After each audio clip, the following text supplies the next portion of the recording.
नमस्कार मित्रों, civil affairs में आप सभी का स्वागत है। आज हम पीसेस मंत्रा की टेस्ट सीरीज पर चर्चा कर रहे हैं, जिसमें हम 1 से 25 तक के क्वेश्चन देख चुके हैं। क्वेश्चन नंबर 26 से स्टार्ट करेंगे। यूपीएससी, यूपीपीएससी तथा आरओ के महत्वपूर्ण क्वेश्चंस को हम देखेंगे। हमारा प्रश्न है, अक्टूबर 2023 में वार्षिक संयुक्त मानवीय सहायता और आपदा राहत अभ्यास चक्रवात 2023 का आयोजन कहाँ पर किया गया? गोवा में किया गया। अक्टूबर 2023 में वार्षिक सहायता और आपदा राहत अभ्यास चक्रवात 2023 का आयोजन गोवा में किया गया। अक्टूबर 2023 की घटना है, यूरोपीय देश स्लोवाकिया के प्रधानमंत्री कौन निर्वाचित हुए? Robert Fico. रॉबर्ट फिको को चौथी बार यूरोपीय देश स्लोवाकिया का प्रधानमंत्री निर्वाचित किया गया। भारतीय मूल के प्रोफेसर को नीदरलैंड के सर्वोच्च सम्मान स्पिनोजा पुरस्कार प्रदान किया गया। तो इनका नाम है जोईता गुप्ता। भारतीय मूल की प्रोफेसर हैं ये। भारतीय मूल के प्रोफेसर डॉक्टर जोईता गुप्ता को नीदरलैंड का सर्वोच्च सम्मान स्पिनोजा पुरस्कार से सम्मानित किया गया। स्पिनोजा पुरस्कार विज्ञान के क्षेत्र में नीदरलैंड का सर्वोच्च सम्मान है। इस पुरस्कार को डच नोबेल पुरस्कार के नाम से भी जाना जाता है। तो नीदरलैंड के अन्य नाम है डच, हॉलैंड। नीदरलैंड के लोगों को भी कहा जाता है डच कहा जाता है, किसी को हॉलैंड कहा जाता है, हॉलैंडी कहा जाता है। ये सारे नाम है। सखारोव पुरस्कार के संबंध में निम्नलिखित कथनों पर विचार करना है। 2023 का यह पुरस्कार महसा अमीनी को प्राप्त हुआ था। Mahsa Amini human right activist थी। ये बेसिकली ईरान बेस्ड एक्टिविस्ट थी। कुर्दिस्तान, ईरान का जो कुर्दिस्तान इलाका है, वहाँ से आती हैं ये। और ये मोरल पुलिसिंग द्वारा इनको गिरफ्तार कर लिया गया था, क्योंकि ये बिना हिजाब के घूम रही थी या प्रदर्शन कर रही थी। और इनको गिरफ्तार करके मोरल पुलिस ने ईरान की इनकी हत्या कर दी थी मारपीट करके। और उसी के उपलक्ष्य में यूरोपीय संसद द्वारा महसा अमीनी को सखारोव पुरस्कार 2023 प्रदान किया गया। अक्टूबर 2023 में यूरोपीय संसद द्वारा महसा अमीनी को सखारोव पुरस्कार 2023 दिया गया। महसा अमीनी की 22 वर्ष की आयु में ईरान की धार्मिक पुलिस की हिरासत में मृत्यु हो गई। सखारोव पुरस्कार उन व्यक्तियों या समूहों को दिया जाता है जिन्होंने मानवाधिकारों और विचार की स्वतंत्रता की रक्षा के लिए अपना जीवन समर्पित कर दिया। अभ्यास हरी माउल शक्ति 2023 के विषय में निम्नलिखित कथनों पर विचार कीजिए। तो इसमें दोनों कथन असत्य हैं। कथन देख लेते हैं क्या है। यह युद्धाभ्यास भारत और मालदीव की सेनाओं के बीच होता है, गलत है। यह युद्धाभ्यास कच्छ के रन गुजरात में हुआ, गलत है।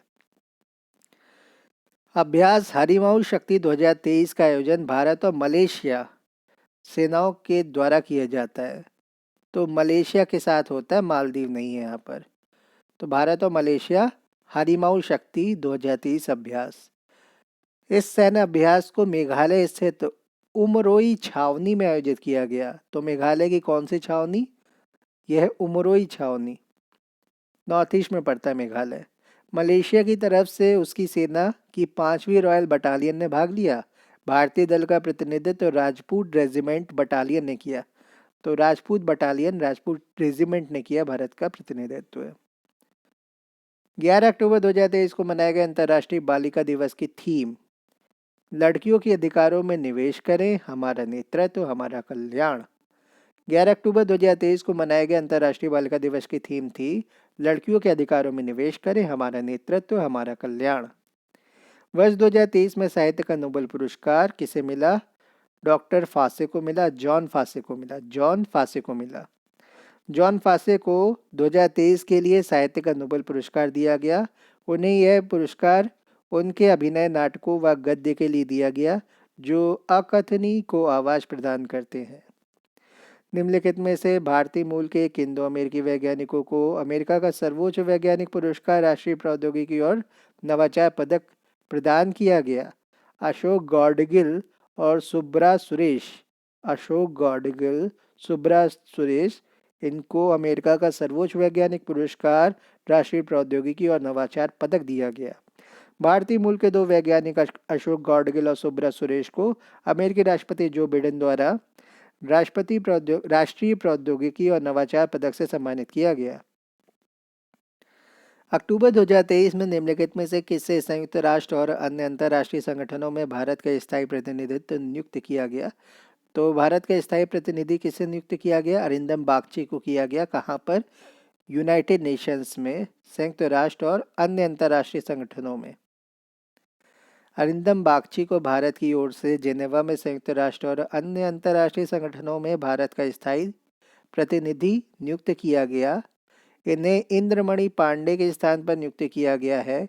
इंद्रमणि पांडे को बिम्स्टेक के महासचिव के रूप में नियुक्त किया गया है। तो इंद्रमणि पांडे कहाँ चले गए? बिम्स्टेक में चले गए।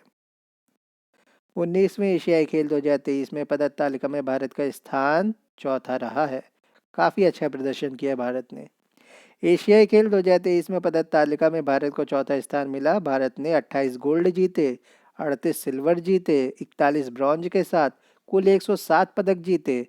चाइना 383 पदक, जापान 188 पदक, साउथ कोरिया 190 पदक।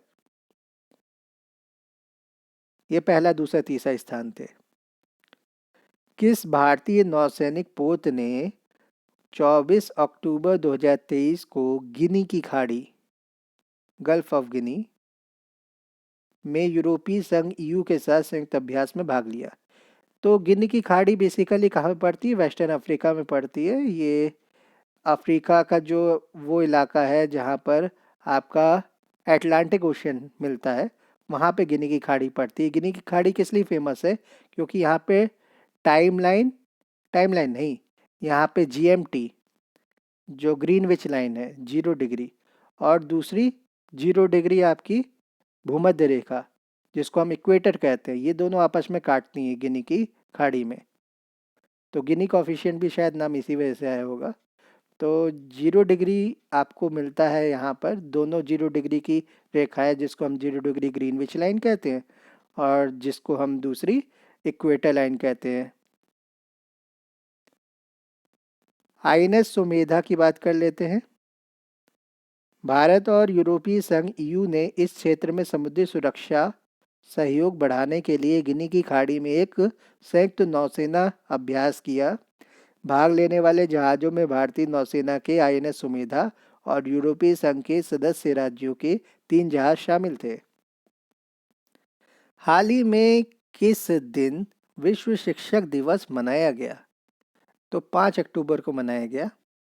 विश्व शिक्षक दिवस 5 अक्टूबर को मनाया गया। तो वर्ल्ड का है विश्व शिक्षक दिवस। वैसे भारत का कब पड़ता है राष्ट्रीय? 5 सितंबर को पड़ता है। विश्व शिक्षक दिवस, वर्ल्ड टीचर्स डे 5 अक्टूबर को संयुक्त राष्ट्र के तत्वाधान में मनाया जाता है। इस दिन अध्यापकों को सामान्य रूप से और कतिपय कार्यरत एवं सेवानिवृत्त शिक्षकों को उनके विशेष योगदान के लिए सम्मानित किया जाता है। 27वीं विश्व सड़क कांग्रेस 2023 का आयोजन कहाँ हुआ? प्राग में हुआ।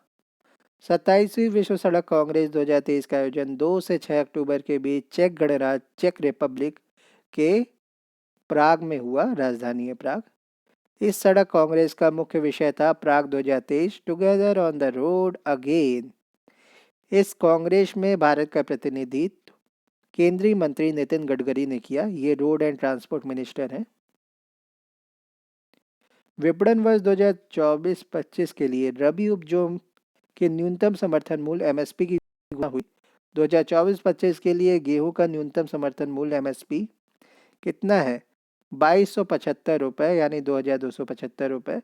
वर्ष 2024-25 के लिए घोषित न्यूनतम समर्थन मूल्य में गेहूं की कीमत 2275 रुपये क्विंटल निर्धारित की गई है। पिछले वर्ष की तुलना में इसमें 150 रुपये की वृद्धि हुई है। तो बेसिकली एमएसपी क्या डिसाइड हुई है गेहूं की? तो वीट की एमएसपी है 2275 रुपी, ये प्रति क्विंटल पर है। और जो वृद्धि दर्ज की गई 150 रुपये की पिछले साल की तुलना में की गई है। केंद्रीय मंत्रिमंडल द्वारा अक्टूबर 2023 में निम्नलिखित में से किस स्थान पर समक्का सरक्का केंद्रीय जनजाति विश्वविद्यालय की स्थापना को मंजूरी दी गई? तेलंगाना में दी गई। केंद्रीय मंत्रिमंडल द्वारा 4 अक्टूबर 2023 को तेलंगाना के मुलुगु में समक्का और सरक्का केंद्रीय जनजाति विश्वविद्यालय की स्थापना को मंजूरी प्रदान की। समक्का सरक्का केंद्रीय जनजाति विश्वविद्यालय एक शैक्षणिक संस्थान है जिसे भारत के तेलंगाना में स्थापित करने का प्रस्ताव है।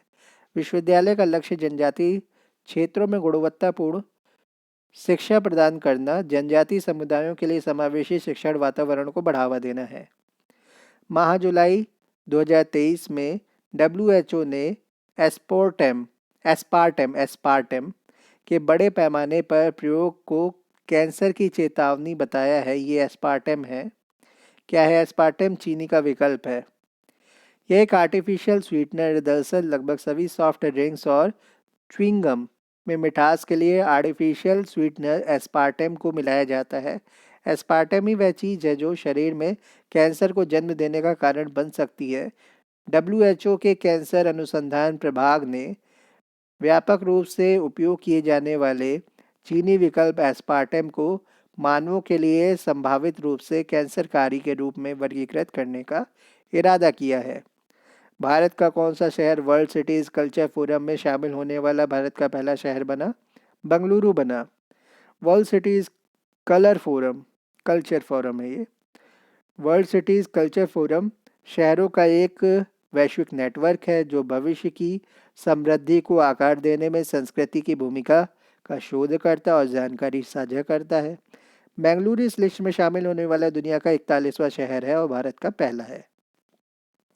एशियाई विकास bank, Asian development bank ADB ने जुलाई माह में चालू वित्त वर्ष में भारत के विकास का पूर्वानुमान किया।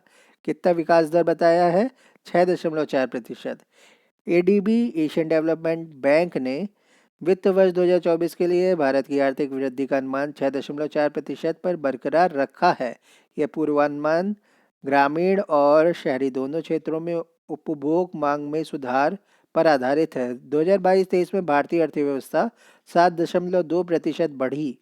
अपने एशियाई विकास आउटलुक के अपडेट में एडीबी ने चालू वित्त वर्ष फाइनेंशियल ईयर 2024 के लिए अपने मुद्रास्फीति अनुमान को घटाकर 4.9% कर दिया है। सीएम3 लियोन नामक एक generative artificial intelligence AI model का विकास किसके द्वारा किया गया? कौन सी संस्था है? मेटा है। मेटा फेसबुक, व्हाट्सएप, इंस्टाग्राम ये सब मेटा द्वारा चलाए जाते हैं, तो मेटा संस्था है। इसने CM3 लियोन नामक generative artificial intelligence AI model launch किया। फेसबुक की मूल कंपनी मेटा ने CM3 लियोन नामक एक generative artificial intelligence AI model का अनावरण किया है। इसमें टेक्स्ट से इमेज और इमेज से टेक्स्ट दोनों उत्पन्न करने की क्षमता है। एआई मॉडल CM3 लियोन को पहले छवि जनरेटरों में से एक होने का कारण भी पहचाना जाता है, जो छवियों के लिए कैप्शन उत्पन्न करने में सक्षम है, जो आगे चलकर अधिक सक्षम छवि समझने वाले मॉडल के लिए आधार तैयार करता है। राष्ट्रीय बहुआयामी गरीब सूचकांक national multi dimensional poverty index किस संस्थान द्वारा जारी किया गया? नीति आयोग द्वारा। राष्ट्रीय बहुआयामी गरीबी सूचकांक national multi dimensional poverty index का दूसरा संस्करण हाल ही में नीति आयोग द्वारा जारी किया गया। नीति आयोग की एक रिपोर्ट के अनुसार मार्च 2021 तक 5 वर्षों की अवधि में स्वास्थ्य देखभाल, शिक्षा और जीवन स्तर में प्रगति के आधार पर उल्लेखनीय 13.5 करोड़ व्यक्ति बहुआयामी गरीबी से बाहर निकलने में कामयाब रहे। इस अवधि के दौरान उत्तर प्रदेश, बिहार और मध्य प्रदेश में गरीबी में सबसे तेजी से कमी देखी गई है। तो अभी कितने लोग बताए गए? अभी 25 करोड़ का अनुमान लगाया गया है। नामदा किस राज्य में संबंधित है? किस राज्य से रिलेटेड है नामदा? नामदा है जम्मू कश्मीर से रिलेटेड। नामदा शिल्प सामान्य बुनाई प्रक्रिया के बदले भेड़ के ऊन से बना हुआ एक गलीचा रग है। कच्चे माल की उपलब्धता में कमी, कुशल जनशक्ति और विपणन तकनीकों के अभाव के कारण 1998 और 2008 के बीच इस शिल्प के निर्यात में लगभग 100% की गिरावट दर्ज की गई थी। स्किल इंडिया के पायलट प्रोजेक्ट के तहत प्रधानमंत्री कौशल विकास योजना PMKVY के एक भाग के रूप में जम्मू और कश्मीर के 6 जिलों के लगभग 2200 व्यक्ति लुप्तप्राय नामदा शिल्प के प्रशिक्षण ले रहे हैं। फिर से देख लेते हैं नामदा शिल्प क्या है। सामान्य बुनाई प्रक्रिया के बदले भेड़ की ऊन से बना हुआ एक गलीचा यानी रग है। गमछा, गलीचा कह सकते हैं या ओढ़ने की वस्तु कह सकते हैं। कच्चे माल की उपलब्धता में कमी, कुशल जनशक्ति और विपणन तकनीकों के अभाव के कारण 1998 और 2008 के बीच इस शिल्प के निर्यात में लगभग 100% की गिरावट दर्ज की गई, मतलब बंद हो गया था निर्यात। स्किल इंडिया के पायलट प्रोजेक्ट ये शुरू किया है भारत सरकार ने, के तहत प्रधानमंत्री कौशल विकास योजना PMKVY के एक भाग के रूप में J&K के 6 जिलों में लगभग 2200 व्यक्ति ये जो लुप्तप्राय नामदा शिल्प थी इसका प्रशिक्षण ले रहे हैं। अगला है एशियाई एथलेटिक चैंपियनशिप 2023 कहाँ पे आयोजित हुई? बैंकॉक में। एशियाई एथलेटिक चैंपियनशिप 2023 थाईलैंड के बैंकॉक में जुलाई 2023 में आयोजित हुई। इस प्रतियोगिता में भारत ने 27 पदक जीते और पदक तालिका में तीसरा स्थान प्राप्त किया। पहले स्थान पर जापान और दूसरा स्थान चीन का रहा। हाल ही में खबरों में रही PBWRS1 क्या है? ये गेहूं की किस्म है। PBW, W से वीट आता है। PBWRS1 पंजाब कृषि विश्वविद्यालय पाऊ PAU पंजाब एग्रीकल्चर यूनिवर्सिटी पाऊ PBWRS1 नामक गेहूं की एक नई किस्म लेकर आया है जिसमें उच्च स्तर का एमाइलोज स्टार्च होता है। एमाइलोज स्टार्च है, मंड कहलाता है हिंदी में स्टार्च। यह नया गेहूं रक्त शर्करा और मोटापे को नियंत्रित करने और टाइप 2 मधुमेह और हृदय रोगों के खतरे को कम करने में मदद करेगा। तो एक तरीके का स्टार्च कार्बोहाइड्रेट है, नाम है एमाइलेज स्टार्च। एमाइलोज स्टार्च ये नया गेहूं रक्त शर्करा और मोटापे को नियंत्रित करता है और टाइप 2 मधुमेह, टाइप 2 डायबिटीज़ और हृदय रोग जो आपके हार्ट डिजीज़ होती हैं उनके खतरे को कम करता है। अगला प्रश्न है हमारा, हाल ही में मनाए गए अंतर्राष्ट्रीय सहकारिता दिवस कोऑपरेटिव डे की थीम क्या थी? तो इंटरनेशनल कोऑपरेटिव डे की थीम थी सतत विकास के लिए सहकारिता, तो cooperative for the sustainable development. हाल ही में 1 जुलाई 2023 को अंतर्राष्ट्रीय सहकारिता दिवस मनाया गया। यह दिवस प्रतिवर्ष जुलाई माह के प्रथम शनिवार को मनाया जाता है और 2023 के लिए इस दिवस की थीम थी सतत विकास के लिए सहकारिता। अगला प्रश्न है, हाल ही में वन महोत्सव सप्ताह 2023 का आयोजन किया गया। 1 से 7 जुलाई 2023 के मध्य, हाल ही में 1 से 7 जुलाई 2023 के मध्य वन महोत्सव सप्ताह 2023 का आयोजन किया गया। यह आयोजन प्रतिवर्ष जुलाई माह के पहले सप्ताह में होता है। हाल ही में भूजल सप्ताह 2023 का आयोजन किस राज्य द्वारा किया गया? उत्तर प्रदेश द्वारा। हाल ही में भूजल सप्ताह 2023 का आयोजन उत्तर प्रदेश सरकार द्वारा किया गया। यह आयोजन 16 से 22 जुलाई 2023 के मध्य किया गया। हाल ही में समान लिंग विवाह विधेयक किस देश की संसद द्वारा पारित किया गया? एस्टोनिया द्वारा। हाल ही में समान लिंग विवाह विधेयक एस्टोनिया की संसद द्वारा पारित किया गया।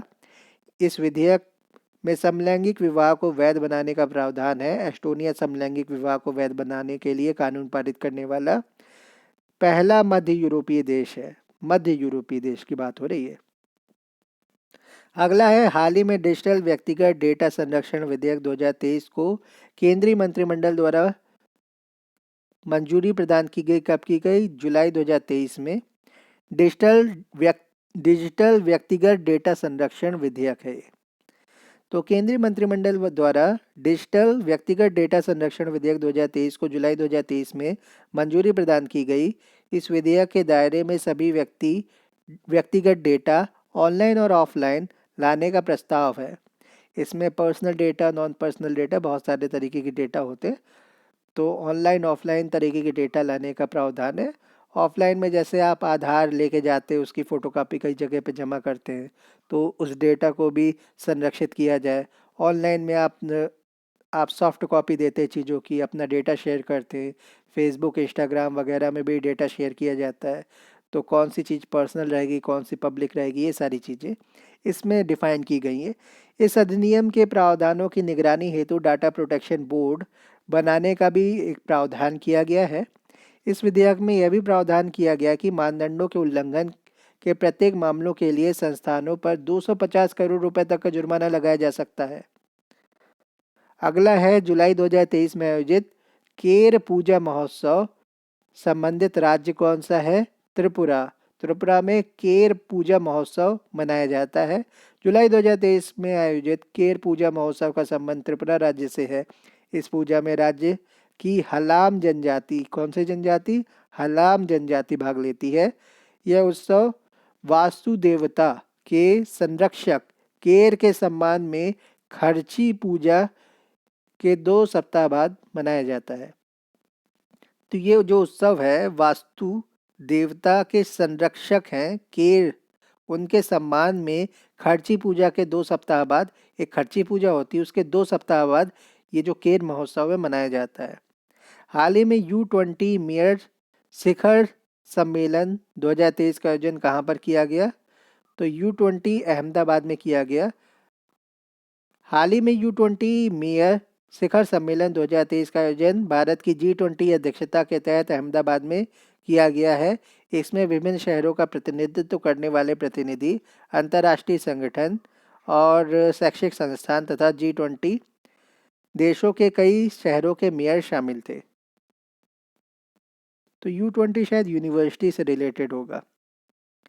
डैम की बात करते हैं। दाम, DAM दाम। दाम जो समाचारों में देखा गया था, एक है, क्या चीज़ है दाम? दाम है मैलवेयर है।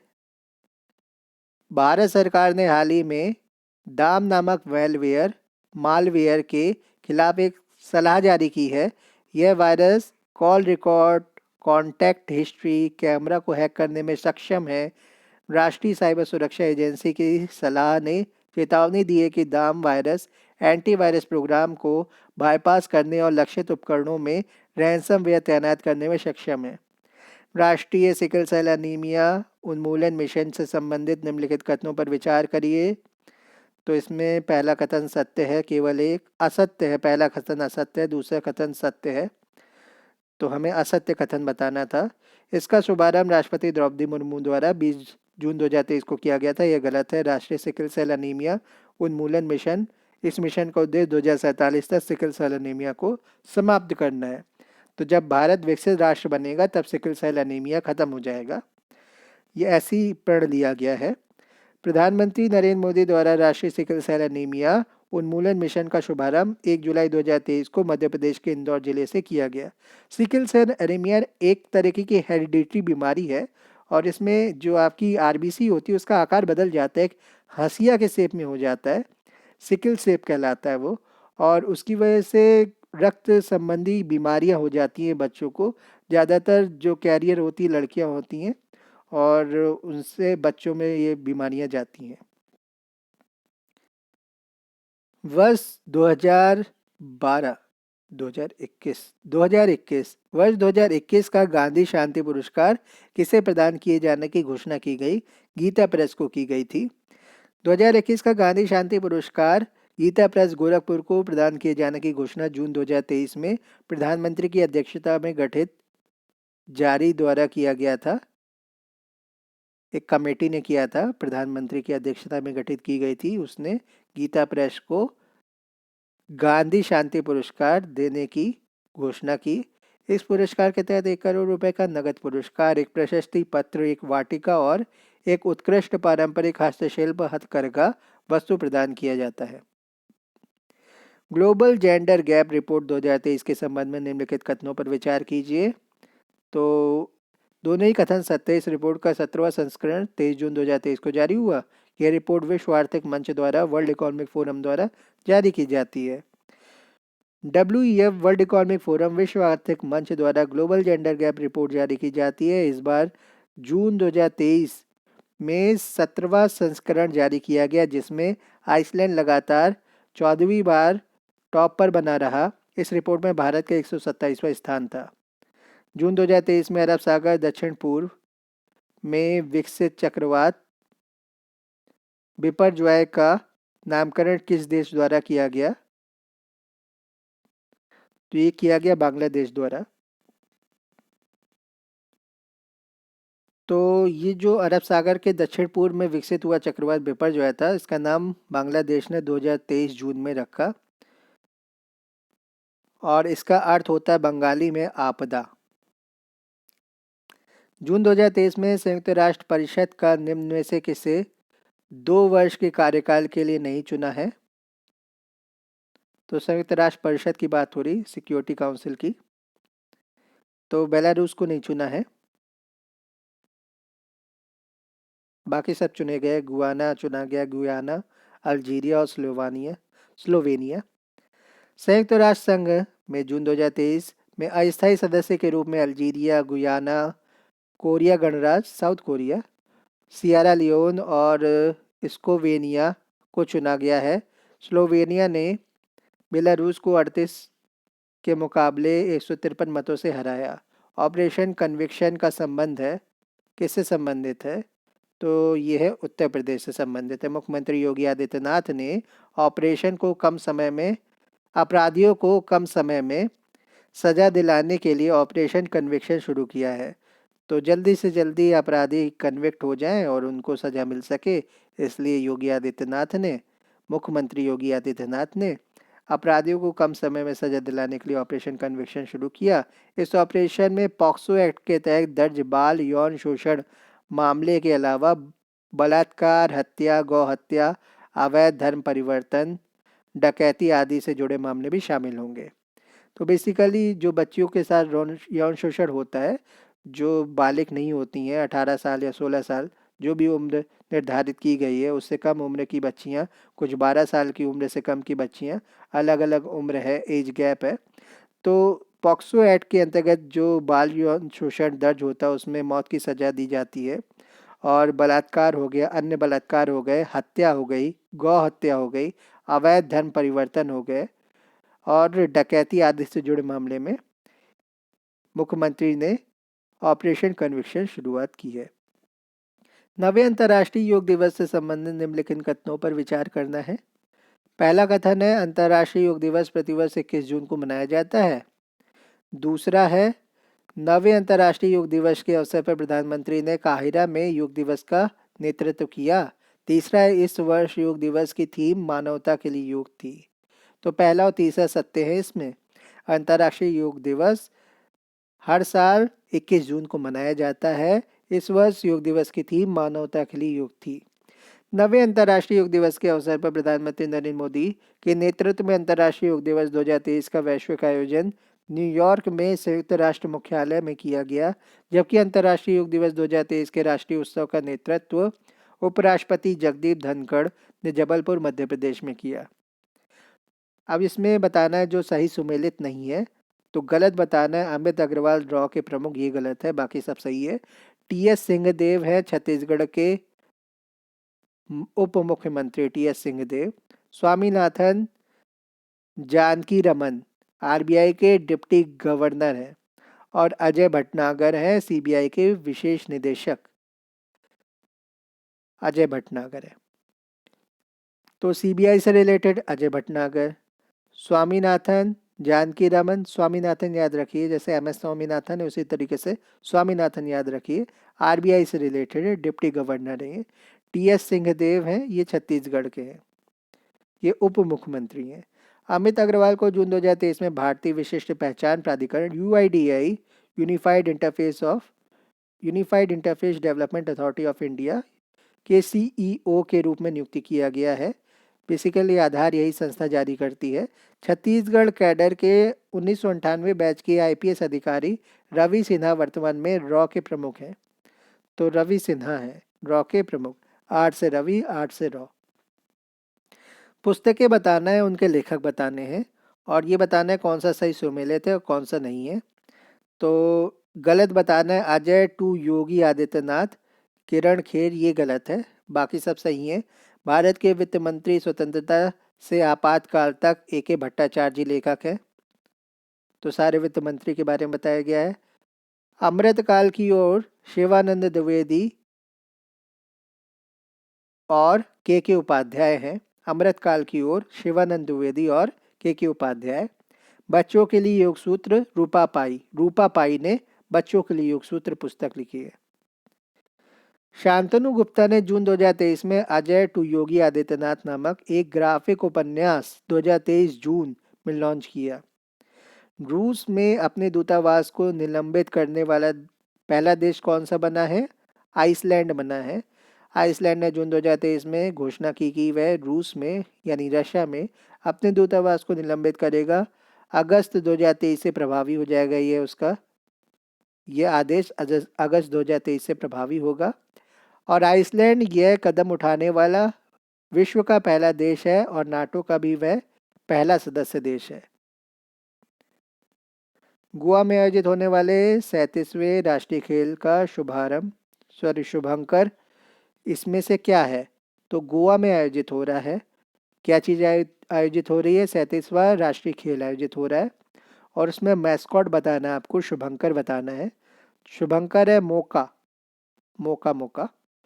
तो गोवा में आयोजित होने वाले 37वें राष्ट्रीय खेल का शुभंकर मौका था। यह शुभंकर भारतीय बाइसन का प्रतिनिधित्व करता है और गोवा के मुख्यमंत्री प्रमोद सावंत ने शुभंकर को लॉन्च किया। हाल ही में निर्मित नए संसद से संबंधित निम्नलिखित कथनों पर विचार करना और सत्य कथन बताना है। तीनों सत्य हैं। इसमें लोकसभा कक्ष में 888 तथा राज्यसभा कक्ष में 384 सीटों की व्यवस्था की गई है। 384 888 और 384 ये आप याद रखिए। तो 888 लोकसभा में और 384 राज्यसभा में।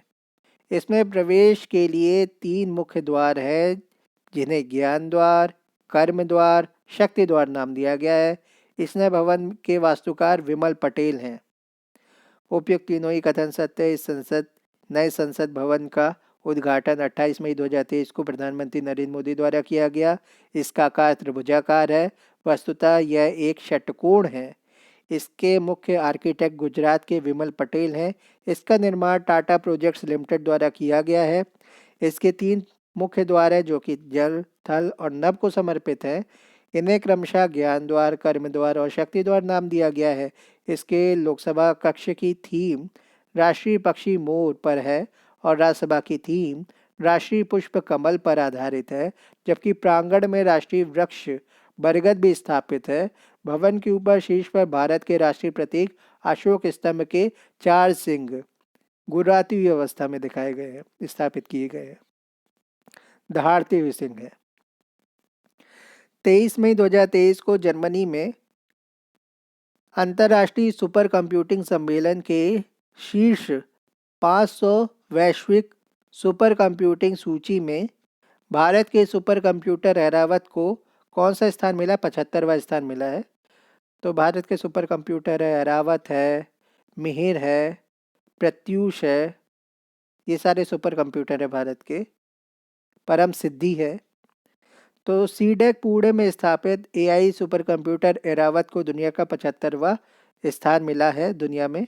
वहीं भारत के परम सिद्धि को 131वां एआई परम सिद्धि एआई 131वां स्थान मिला है। प्रत्यूष को 169 पोजीशन मिली है। मिहिर को 316वां स्थान मिला है। जबकि सूची में अमेरिका का फ्रंटियर टॉप पर है और जापान का फुगाकू दूसरे पर है और फिनलैंड का लूमी तीसरे नंबर पर है।